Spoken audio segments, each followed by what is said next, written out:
Telesucesos presenta Quito Querido, un espacio para hablar de nuestra capital, con la conducción del doctor Jorge Yunda Machado.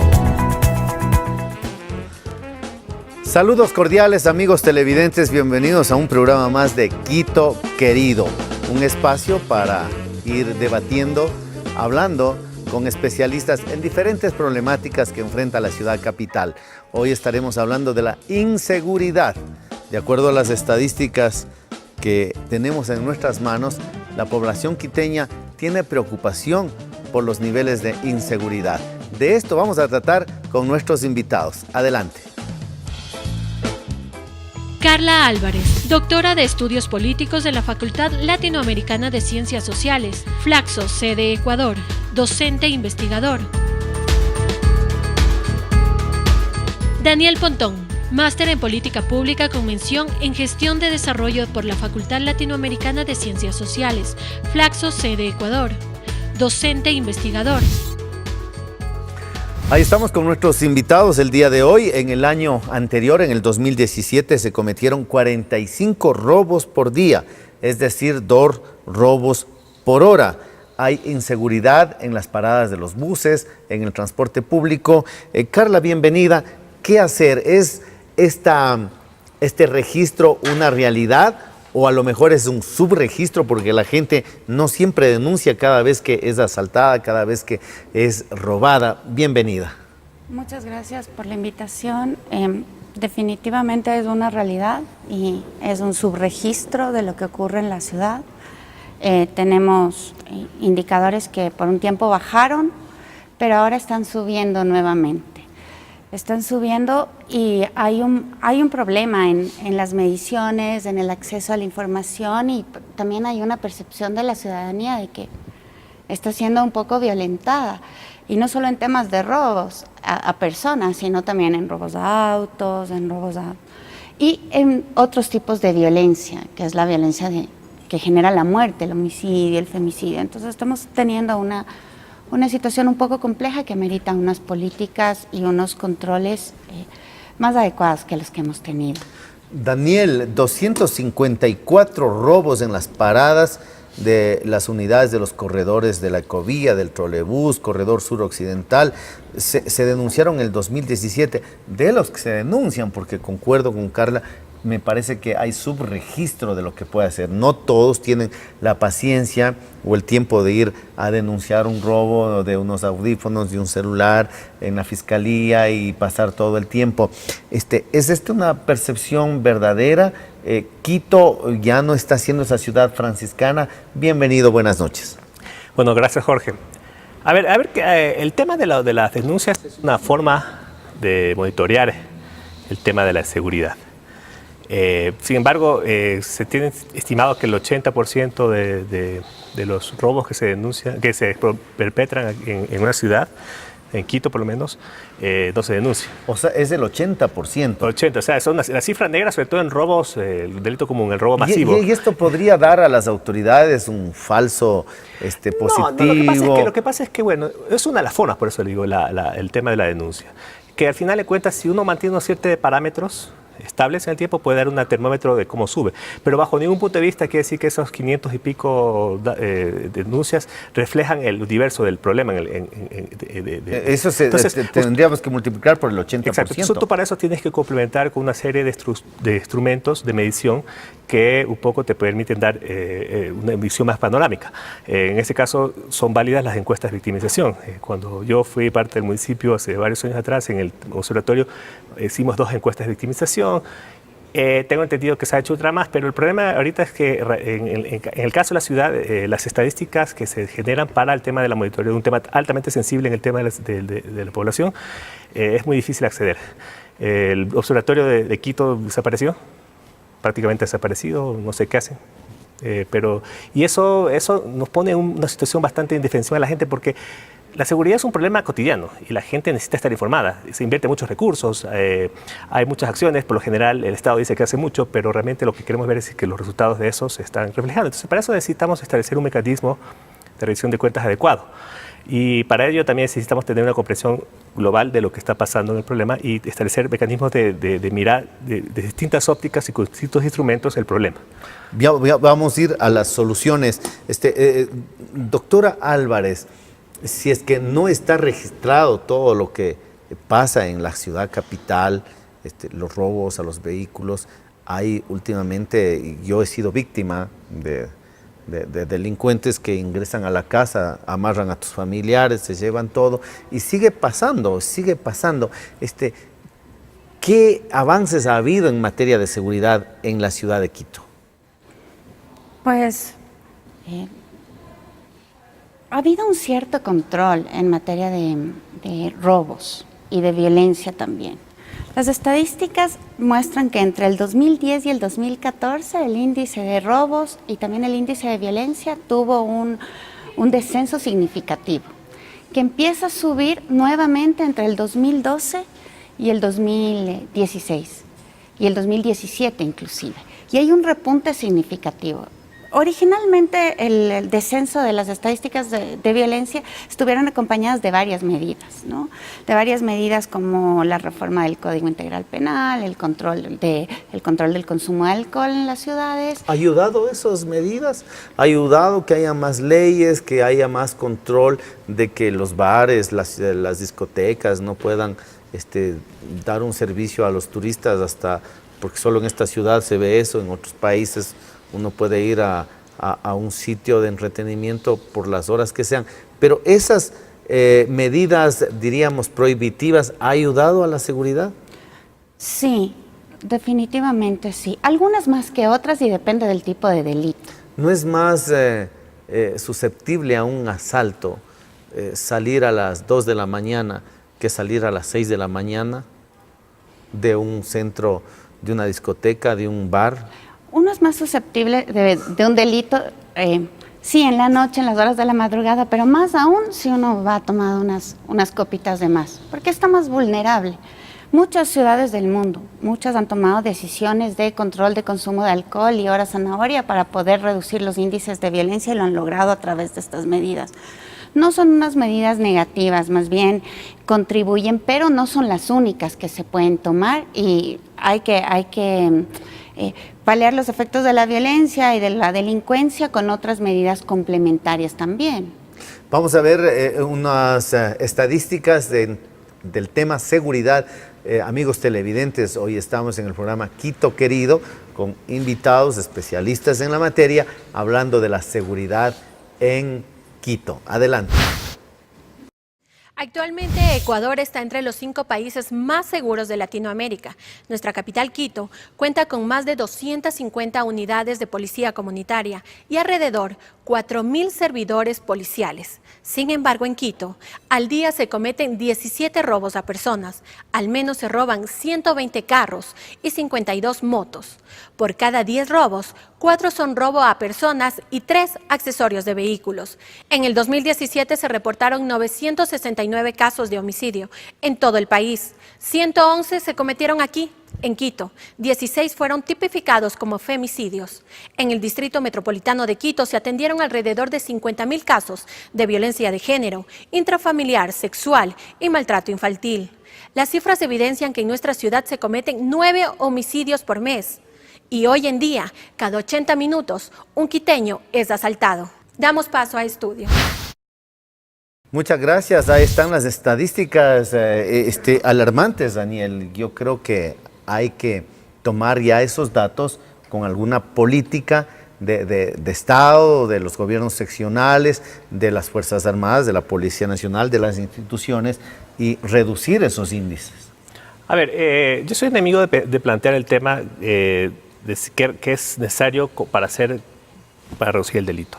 Porque cada delito tiene una vida propia, yo digo. Cada delito tiene una especie de lógica, una racionalidad propia. Hay más o menos 900 tipos penales del Código Penal, se priorizan unos, ¿no? los que de mayor frecuencias o los que mayor escosor o de mayor, alarma pública generan, ¿no? Entonces tenemos a los delitos de gran frecuencia, delitos de robo a personas, robo a automotores, robo a casas. El único delito que nos puede, la denuncia de robo a automotores es un delito, es una forma de medir objetiva la seguridad, porque por lo general cuando uno le roba el vehículo denuncia, entonces por lo general se aproxima mucho al universo. No es así en robo a personas, uno roba un celular, le roban algún objeto de valor. Que deberíamos tener la conciencia, la cultura de denunciar, la gente ¿no? a veces no tiene el Pero tiempo. es la gente o las autoridades, el trámite burocrático. Es una mezcla de las cosas. Irse a exponer, además, donde denuncias a lo mejor te pueden amenazar y todo eso. En el año 2012 o 2013, no recuerdo bien exactamente, la Fiscalía implementó un sistema de desconcentración de la denuncia en el país. Acercarse más a la gente implica también aceptar mayor cantidad de denuncias, y eso se puede ser visto como un incremento del delito cuando realmente no, lo que la gente denuncia más. Entonces hay este tipo de ambigüedades que deben ser analizadas, pero independientemente de cómo se lo mide, yo estoy enemigo de pensar que cada delito tiene una lógica propia. En el caso del Ecuador hemos disminuido progresivamente el tema del homicidio y el asesinato, pero por su parte ha crecido el feminicidio. Entonces ahí hay lo muestra que la política en cierta manera ha tenido una orientación bastante virada hacia los hombres, y el tema de la violencia hacia las mujeres, el caso de la violencia dentro del hogar o hacia la mujer, ha sido un poco descuidada, y es un poco lo que ha puesto en la agenda pública el tema de feminicidio. En el caso, por ejemplo, de los robos a personas, las estadísticas, sobre todo en Quito, no puedo hablar por el resto del país, no tiene a haber disminuido los últimos años en la frecuencia o en la medida como se disminuyó el homicidio. Quiere decir que la política que se adoptó del Ejecutivo, que básicamente es endurecimiento de penas, reformas penales, una serie de mecanismos de control y fortalecimiento de la policía, no ha sido lo suficientemente aptos para poder aplacar este tipo de problema en la sociedad, para lo cual es necesario implementar otro tipo de medidas que tengan que ver con otro tipo de articulación con actores de la sociedad. Por ejemplo, es clave la articulación entre el gobierno central y el municipio para ejercer medidas de control frente al tipo de delitos como el robo a personas. Robo a domicilios ni hablar, ¿no? El robo a domicilio tiene mucho que ver con la presencia in situ de, por ejemplo, lo que son las policías comunitarias. Habría que evaluar qué está haciendo la policía comunitaria en los barrios, cómo esta policía comunitaria está gestionando todo el tema del control frente al delito. El problema es que muchas veces el entorno urbano, cuando uno pone un mecanismo, digamos, de control, en ese momento puede generar un tipo de impacto, pero después hay una especie de acostumbramiento de la población a eso, y las cosas vuelven a su estado. Tenemos casos de policía comunitaria donde se vende, de presencia de policía comunitaria donde se vende droga al frente. Entonces, muchas veces los vendedores de droga... ¿Qué hacer, doctora Álvarez, con estas estadísticas? ¿Cómo bajamos de esas tasas? ¿Cómo debe involucrarse la autoridad, el gobierno, el ejecutivo, los ministerios, los gobiernos seccionales, las instituciones y la ciudadanía? Yo tengo dos propuestas que me parecen claras. La primera es que es necesario generar y dar acceso a la información sobre robos y delitos en la ciudad. Si no tenemos la información, no la podemos analizar, y hay que entender que la violencia... O sea, usted está a favor de denunciar todos los delitos, de generar esa cultura. Pero además de denunciar, estoy a favor de que las instituciones ofrezcan las estadísticas que producen a las universidades, a los investigadores, para que se pueda entender cuál es el tipo de delito, cómo han ido cambiando. ¿Es reservado esta información? La información es de muy difícil acceso. Es muy difícil acceso. Usted dice que sea más pública. Sea más pública. Tal vez eso será porque va en desmedro de la institución, de la imagen de los políticos, de los gerentes, en este caso de los ministros. Puede ser, y también porque los funcionarios se apropian de la información y la sienten suya y no la comparten. Y bueno, el proceso burocrático para acceder a estadísticas es súper engorroso. ¿Cómo podemos entender los cambios en el comportamiento del delito en la ciudad si no obtenemos acceso a estadísticas? Ese es el otro lado, ¿no? Entonces tenemos que poder acceder a datos fiables de una manera más sencilla. Eso por una parte. Y por otra parte es necesario tener también una proactividad en cuanto a la educación que damos en la sociedad y en las escuelas, sobre todo en materia de violencia intrafamiliar, de homicidios, de femicidios. Pues una manera efectiva de reducir la violencia es con la educación. Absolutamente, con valores, con educación, yo creo que se puede. Anecdóticamente, las leyes se endurecen más en este tema del femicidio, y más hay casos que los anteriores años, lo cual quiere decir que no es un tema solamente de leyes, sino un tema de valores de la sociedad a donde todos debemos involucrarnos. Estamos hablando de la seguridad en Quito o de las tasas de inseguridad en la ciudad. Veamos lo que dice la ciudadanía al respecto. ¿Cuáles son los problemas de inseguridad que enfrenta la ciudad de Quito? De verdad la inseguridad es cada día más grande. A mí me asaltaron en mi local. Te amenazan, te quieren robar y si no tienes nada te golpean. Se meten en las casas, se llevan lo que pueden, los tanques de gas. Y sí, estamos preocupados permanentemente. ¿Cómo haría usted para frenar la inseguridad en nuestra ciudad? Está en los gobernantes, pues, ¿no? La solución ellos tienen que darnos a nosotros porque nosotros pagamos nuestros impuestos y ellos tienen que ver qué solución dar a la seguridad porque a nosotros no nos hacen caso. De que haya un poco más de policías custodiando las calles, ese creo que es un poco. Que la policía también, no sé, que pueda patrullar un poco más seguido, digamos de alguna manera. Un poquito más de resguardo de la policía. El servicio de patrullaje que da la policía asignada a los sectores o a las zonas sí ayuda muchísimo. Yo creo que debería haber más vigilancia por parte de la Policía Nacional, también la Fiscalía, que no sé, que pongan más vigilancia porque sí estamos inseguros aquí en la capital. Muy bien, la ciudadanía ha responsabilizado todas sus autoridades. La ciudadanía también juega un papel importante, Desde luego, Daniel. El tema de la cultura de protección, más allá que nos guste o no, más allá que nosotros debamos, digamos, estar alerta o no, porque de pronto también es molestoso siempre estar de paranoia, ¿no? Pero en todo caso, el sentido de autoprotección, yo no solo digo que es una característica. ¿Cómo el ciudadano, cómo se debe organizarse en los barrios justamente para tener más seguridad? Bueno, la organización barrial es clave. Un barrio más seguro es un barrio que es menos propenso al un barrio más organizado. Un barrio más organizado. Pero eso no quiere decir también que incurran en violencia propia, sino un barrio más organizado en el sentido de establecer mecanismos de vigilancia, de control, siempre es un tema a favor de nosotros, ¿no? Otro tema que tiene que ver también con delitos que son cada vez más violentos, ¿no? La violencia es un problema más allá del tema del delito. Porque claro, una cosa es el delito del despojo criminal. El tema de la violencia tiene otra raíz, no, otra pero el problema es que etiología, ¿no? los delitos... A donde hay que trabajar justamente lo que hablábamos en valores y el tema de hasta salud mental. Pero hablábamos de la percepción de la gente, es una percepción de inseguridad, de que te roban, se meten a las casas, etc. Exacto. Lo que pasa es que gran parte del problema de los delitos que tienen que ver contra la propiedad, ¿no? Es que cada vez se incurren mayores niveles de violencia.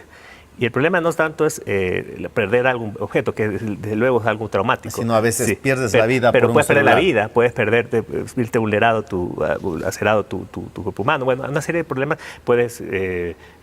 La gente inclusive pierde días de trabajo, puede despedirse por violencia, alguna cuestión de eso. Entonces yo lo que siempre le recomiendo a la gente es que es preferible el perder dinero a perder otro tipo de vida. Eso es lo que siempre nos han dicho, ¿no? Sí. Las medidas de seguridad, y si a usted le van a asaltar, no se resista. Pero, por ejemplo, juega mucho a favor el tema... Hay un delito que genera mucho problema, que es el tema del secuestro express. Ese secuestro express es un delito de alta alarma porque, aparte que uno le roban, básicamente, o uno lo somete a una etapa tienes los sacapintas del express, se meten a tu domicilio, el uso del guanto. Yo he visto pérdidas de vidas humanas por este tema de la droga. Doctora, la situación socioeconómica es el caldo de cultivo para elevar justamente los niveles de delincuencia. No siempre, porque ahí entramos a penalizar a la gente pobre. Lo que sí creo es que muchas veces los barrios pobres tienen poca iluminación, tienen poco acceso a transportes, tienen espacios muy oscuros, propensos ¿a qué? A que salgamos de la oficina tarde y nos vulneren. Entonces creo que también las autoridades deben tener conciencia de que es necesario tomar unas ciertas medidas que son elementales, como la iluminación en las calles. La iluminación, yo estaba viendo en grandes ciudades de Europa, del primer mundo, 500.000 cámaras en Londres. 500.000 cámaras instaladas en las calles. Es un tema más disuasivo, más seguro. ¿En Quito se puede hacer algo similar? Existe la tecnología para hacerlo. La tecnología. Hemos invertido, claro, por supuesto que sí. Y de hecho, el número de cámaras por habitante que se ha invertido en el Ecuador es creciente y cada vez es mucho mayor, cada vez se instala mucho más cámaras.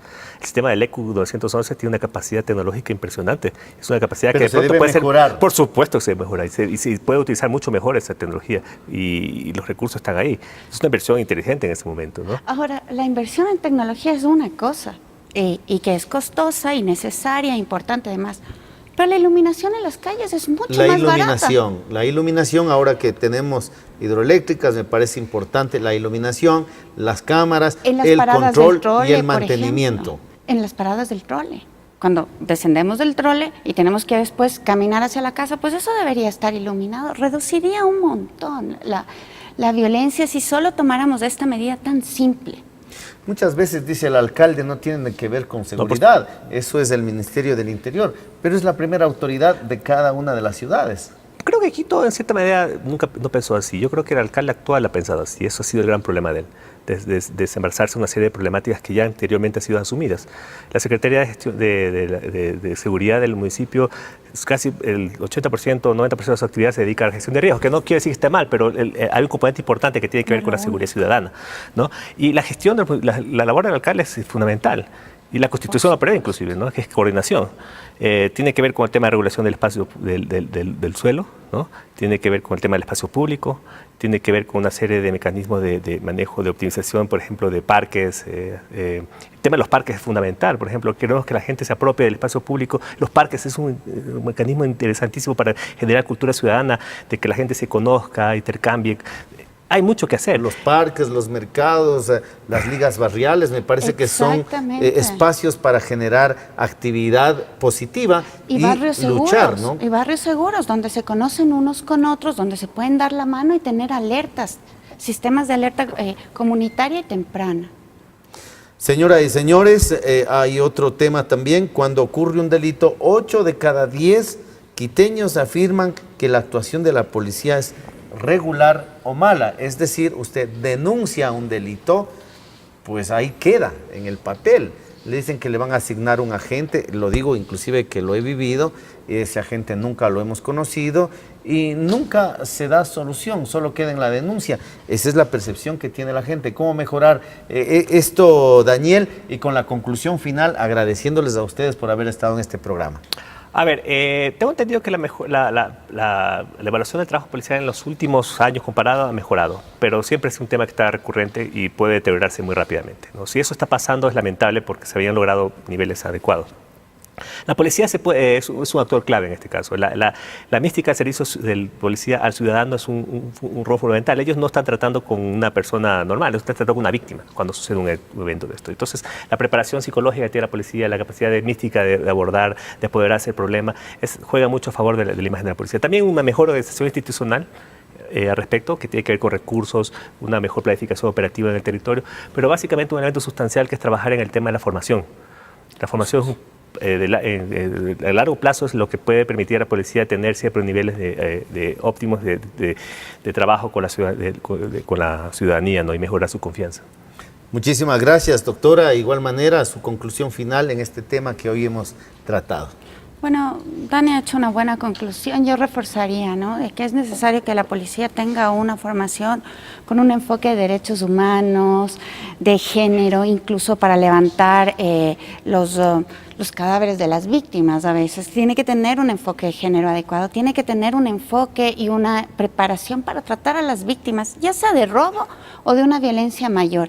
Esto creo que permitiría un acercamiento mayor entre la policía y la sociedad, y creo que también la sociedad estaría más agradecida del trabajo policial. Espero que ustedes saquen sus propias conclusiones. El mantener una ciudad segura indudablemente involucra al municipio, al Ministerio de Defensa, al Ministerio del Interior, a la ciudadanía, a la Policía Municipal, a todos, absolutamente a todos. Muchas gracias, hasta la próxima. Les dejamos con el segmento Conoce Quito. En el barrio tradicional de San Roque, Jorge Rivadeneira nos enseña este juego de cuando éramos niños, los trompos. Hasta la próxima. Bueno, San Roque siempre ha habido amigos que casi siempre nos hemos llevado como familia. El barrio de San Roque es un barrio muy tradicional, es un barrio que siempre estuvo presente en la vida de lo que es Quito.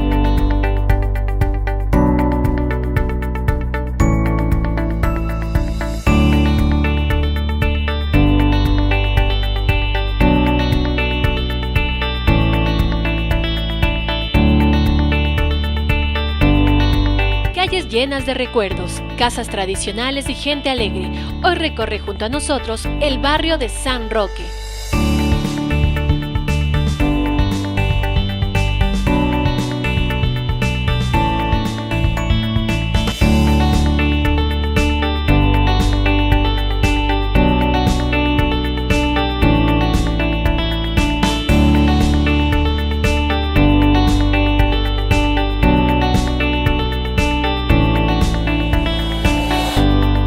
Fundado en 1596, es uno de los barrios más antiguos de Quito y su nombre se debe al santo patrono, San Roque. Aquí, en 1983, se instalaron los primeros comerciantes de nuestra ciudad, organizando el primer mercado de la capital, denominado San Francisco de Quito. Si Quito es patrimonio de la humanidad, gran parte de eso lo debemos a su gente. Un gran ejemplo es don Jorge Rivadeneira, un artesano que lleva 65 años siendo gestor cultural del Centro Histórico de Quito, porque gracias a él, la tradición de los trompos no morirá. Yo soy nacido aquí en el barrio de San Roque, al lado de este domicilio que es mi casa. Ahí nacimos 9 hijos, 2 mujeres, 7 varones. Entonces, para confeccionar cualquier clase de objeto torneado, siempre había necesidad de 2 personas. Entonces, así en ese sistema aprendimos yo y mi hermano también. Entonces, hacía 6 trompos él, y así mismo nos cambiábamos, hacía yo otros 6 trompos. Cuando ya crecí, más o menos de la edad de 19 años, entonces me hice yo mi mismo torno. Bueno, la gente acá ha acudido desde muchos años atrás, han acudido porque siempre el trompo es excelente, es de buena madera, e incluso se llama el trompo macizo. Macizo significa que es contundente, y ya saben, cualquier persona que interese se comunica al teléfono o viene de una vez a la dirección Rocafuerte 2550. Rocafuerte 2550. Don Jorge es la muestra de quienes viven en San Roque, un barrio que empieza sus actividades desde las 3 de la mañana en los mercados, y sus ganas de superarse los impulsa a trabajar todo el día. San Roque espera por ti. Visítalo.